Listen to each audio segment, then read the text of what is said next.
What's up, everybody? This will be part 2 of this series with the red car. First part was yesterday about the history on this car and a little bit about what's done to it and the owners. Today's video is about what I've actually done to it, and we're going to talk about all the stuff I've done to it, pricing, what I have into it, stuff I want to still do to it, and what I feel has made a difference and what really hasn't on here. And this is all just my opinion. So if you're somebody who's got a V6 Mustang like this and you want to, build it and do whatever with it, I can give you a good guideline of stuff I did for the cost it costed me. So if you're a younger person on a budget, I built this on a budget. I did not spend top dollar on anything on here at all. There's no top shelf parts on this car whatsoever. It's all hand-me-down stuff, marketplace parts, rock auto parts, junkyard parts, and the car's phenomenal in my opinion. So if you have not watched the last video, I'll put the link down below for you. If you don't care to watch it and just want to know about what I've done to it, well, stay tuned. Also want to thank all you guys really fast that support the channel and watch it. I appreciate it. I got a Patreon account, so if you guys want to support the channel more, check that out too. I'd appreciate that. But anyway, without further ado, I'm going to start from the front and work my way back. I'm just going to show the car around in a 360 the best that I can, and then we'll go front to rear. It's 2000 V6 Mustang, automatic. Paint is faded a little bit. Body is not perfect on here, as you can tell. It's got some marks on the bumper and my nice exhaust cutouts they made custom. There's no rust on the outside of the body. Underneath the car has some, but is not bad. Now, starting from the front, when I very first got it, what I did right off the bat was this car ran decent, but drove like crap. Brakes were shot. Tires were brand new tires, but they're the 15s on it, and it was not very good. So the very first thing I did when I got this car was I did front pads, rotors, calipers on it because the calipers were seized up. I bought those from AutoZone because I needed them. That was a couple $100 right there, AutoZone pricing. Second thing I did was wiper blades because they didn't work. Third thing I had done was I did a tune-up on this thing, plugs and wires, and a coil. I got that off Rock Auto very, very cheap. After that, I was like, okay, now the car's pretty decent. Still rode like crap, though. And tires on it, man, it would just, with the open differential, it would just spin the tires so bad. So what I did next was I took the wheels and tires off my Mach 1. These are just a 225, 55, 17. Little skinny tires, but better than the 15s that were on here. I put these on here, gave the car a nicer stance, in my opinion. Definitely made it ride better and definitely made it handle better and really gave it better traction. The 7.5 open diff in these cars sucks. I don't like it. So I did all that, made a tremendous difference. Very, very happy with it. And then I was like, all right, you know what? It's got original shocks, springs, struts, all that kind of stuff. So I went on Rock Auto and I had bought the cheapest, I think they're like FCS or FSC struts and shocks. The struts were like $18 a piece and the shocks were like 12 something a piece. Cheap, I'm not going to spend a fortune. I paid $900 for the car. So I bought those. I bought, it was either SR Performance or Steeda 1-inch lowering springs. I got those either off American Muscle or Late Model Restoration, along with the coil spring isolators. And I put all that in here, all that stuff in here. That made the car just ride. I mean, just like 100 times better. It just floats down the road. I was so impressed with those parts. They were cheap. I know for the springs, I got them discounted. They were like $120 for all four. I know that the isolators were $30 for the front and rear isolators off Rock Auto. And like I said, the shocks and the struts were dirt cheap. Those were, not expensive. Those were $18 and then $12 a piece. they're not even rusty. I mean, they've been on the car for a couple of years, drove it through rain. I don't drive it in winter. For the quality, though, I was happy. So I did all that to it. Next thing, I'm like, I'd like to add a rear sway bar to this car, and talked to a guy on Marketplace. I got a rear sway bar with the bolts, all the hardware, out of a 96 GT for $10. Yes, $10 I paid for it. I was not going to buy a brand new Eibach or something like that. $200 for a sway bar or whatever they charge on the websites. I'm like, it's not going to make that much of a difference on this car. So I'm like, $10, deal. I want to take it off, sandblast it, and spray paint it so it looks nice. Right now it's just kind of rusty paint on it, but just adding that too made such a huge difference. Doing all that suspension work for dirt cheap with the tires, the handling and the ride of the car is just tremendous. I was blown away at how little money it took to make the car just night and day difference for handling and drivability. So after that, I'm like, okay, with having the 17s on here, it throws off your speedometer, just so you know. When you go to a different tire size on these cars, you got to recalibrate the speedometer. You need a tuner. So what I did was, a friend of mine was selling his old Bama tuner. So I bought the tuner from him, the SCT X4. I bought that for $250 from him. And then I spent the $100 and whatever dollars for the lifetime tunes from Bama. I know for what I paid for all that, I could have just bought the thing brand new with the tunes. But he's a good friend of mine.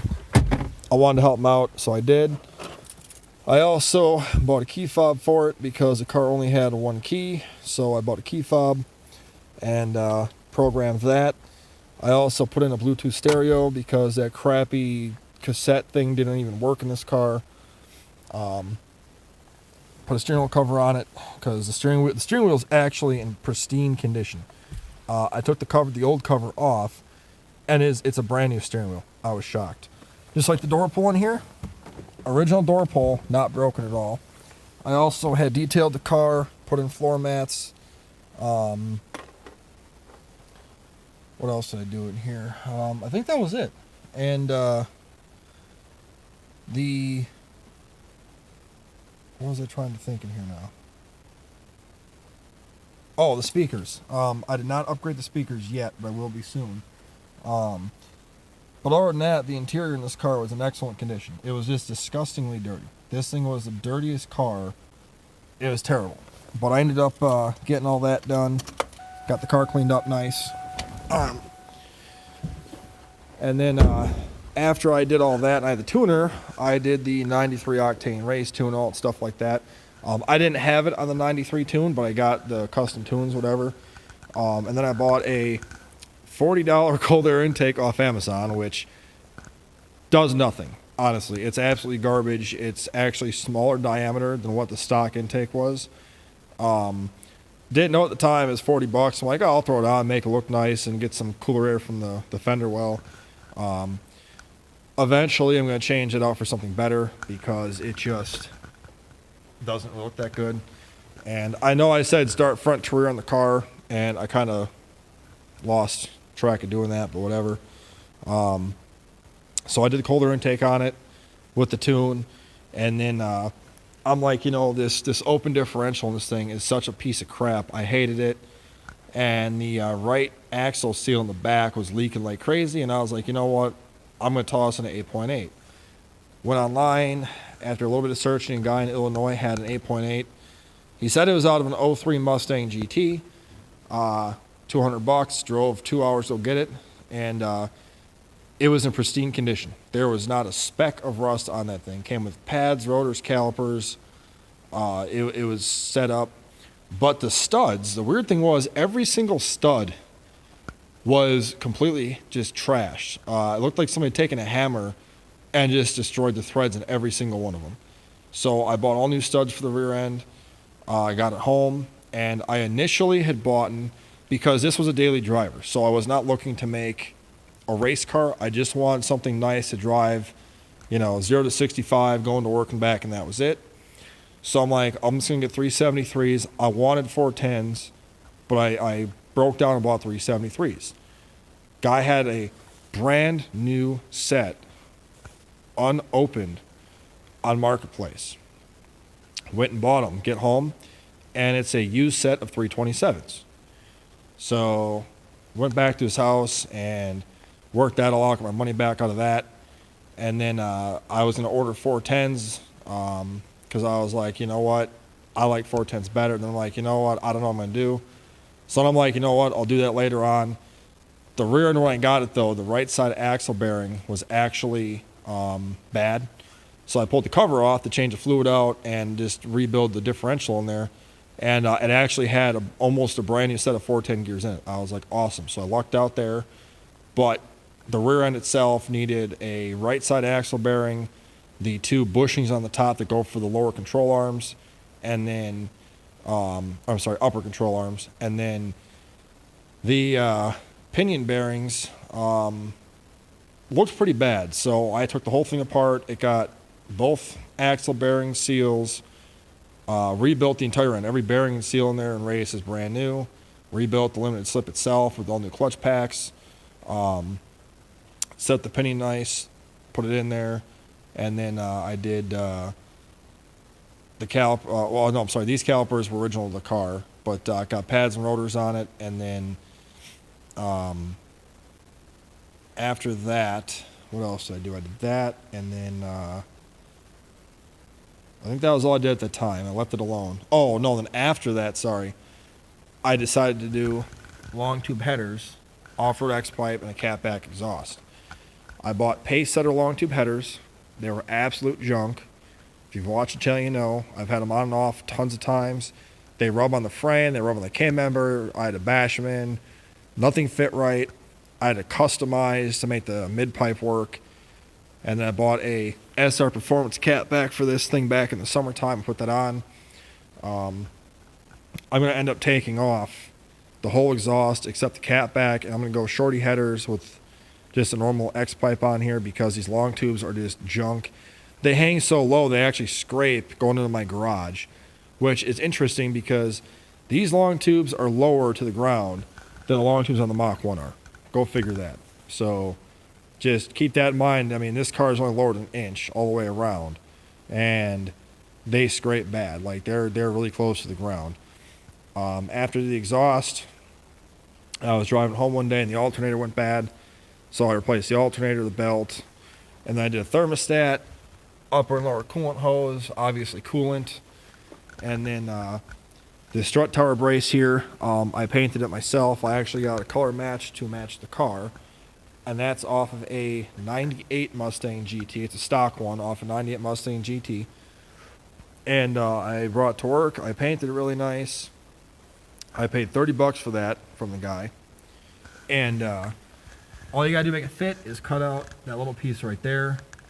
I have a video on what to do to install this, and then I had ran bolts just through underneath here to the strut tower, and then I had taken the cowl out and ran those 2 bolts right there through there. I have not had a chance to drive it since that, but I'm excited to because it's got, in my opinion, full suspension for what I want. So that is all I've done to the car. There's more stuff I'd like to do to it.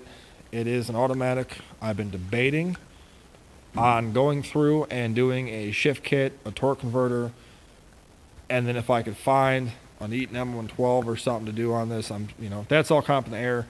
I kind of want to just, at this point, all I'd like to do is do a front GT bumper with fog lights, a rear GT bumper so it can actually handle the dual exhaust to make it look nice. I want to do an aluminum drive shaft because I like those upgrades. They're a lot lighter, less rotating mass. I think it's a nice upgrade when you do the rear end and do 410s. It's not going to really add power. Well, it doesn't add power at all, but less rotating mass is nice, and they look nice. And they're $300 on Jags for an aluminum one, so that I do want to do down the road.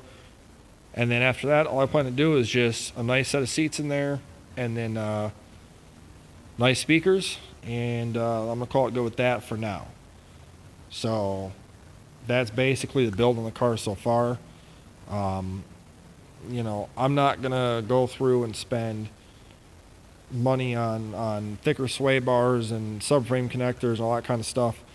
I will tell you this. On a 93 octane tune, I took this down to Union Grove to the quarter mile, okay? Bone stock, it ran like a 19.8, completely stock. With everything I mentioned all said and done, minus the headers, mid-pipe, exhaust, and the retune, it ran a 15.953 or something like that, which is not fast. That is slow as shit. However, I shaved almost 4 seconds off of this thing with just doing limited slip in the back, basically, with 410 gears, a cold air intake, a tune, and that was it.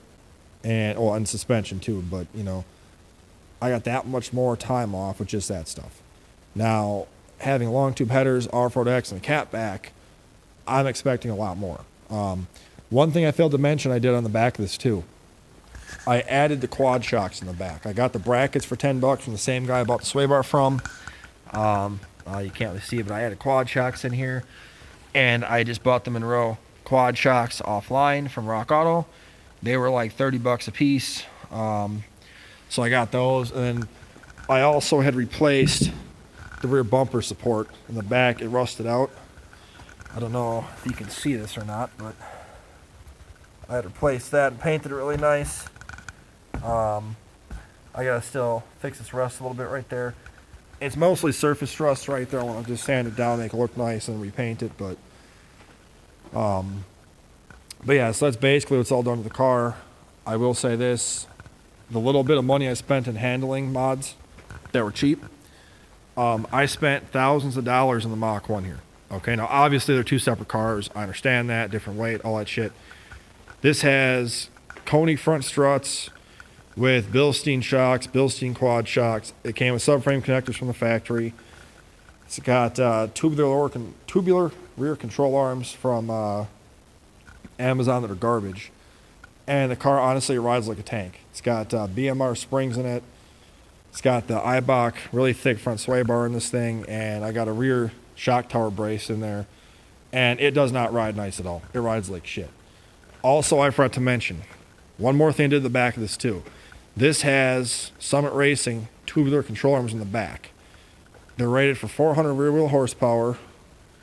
They're awesome. They were like $200 for uppers and lowers, and they're greasable. And I done those too. So I apologize, I forgot about that. So it's got rear control arms, shocks, springs, struts, spring isolators, quad shocks. I have not done the front control arms yet. They're honestly fine. I'm not going to touch them. But it does have full suspension, basically. Not aftermarket good stuff, but just replaced with cheaper parts. And it rides fabulous. Drives on the road nice.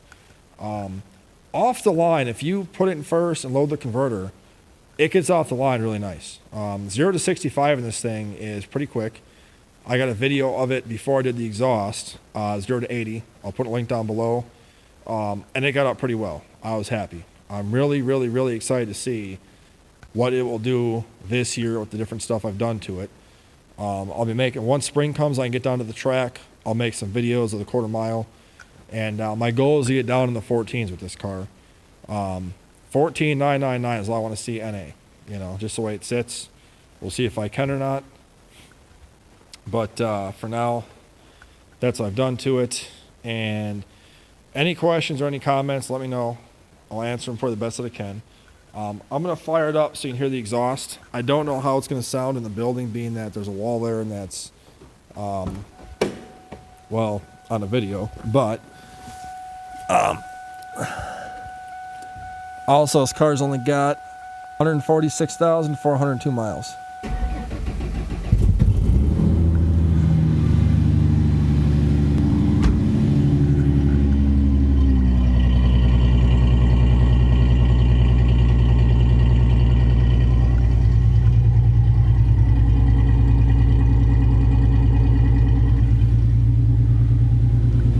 I'm not sure how well you can hear that, but it's got a very nice tone. It's not loud, but it's not quiet. Going down the road, you can drive this car and you won't go deaf, but it sounds really, really, really nice.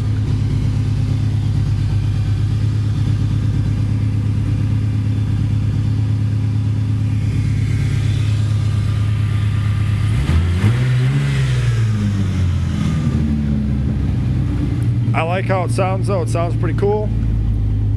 Has not been ran in months. It's actually been sitting here like this, but yeah, that's a car. I will have a total price of what I have into it. I will get that. My price sheet is actually on my old phone, and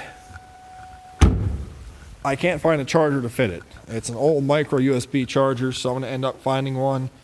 I'll recharge it, and I'll get you guys a complete price of what I have into it all said and done right now. I know it's right around $4,000 for everything all said and done. I did not spend a lot of money on this car, and I got a lot out of it. So, yeah. I do know when I got the car, the guy before me had put a fuel pump in it also. And he had also done transmission service on it too. So it was already done for me. But yeah. So that's done to this car. Let me know if you have any questions. I know a lot of you guys love this car, and I appreciate that. I'm glad to hear people that actually like to talk nice about this car. Most people I know hate it and think it's a piece of shit, and I don't know why. But I like it. It does killer burnouts too, by the way. It does some serious good burnouts. Once I can get it out of here, I will do some burnouts outside my house because, you know, it's what you do. But other than that, you guys have a good one. Take care.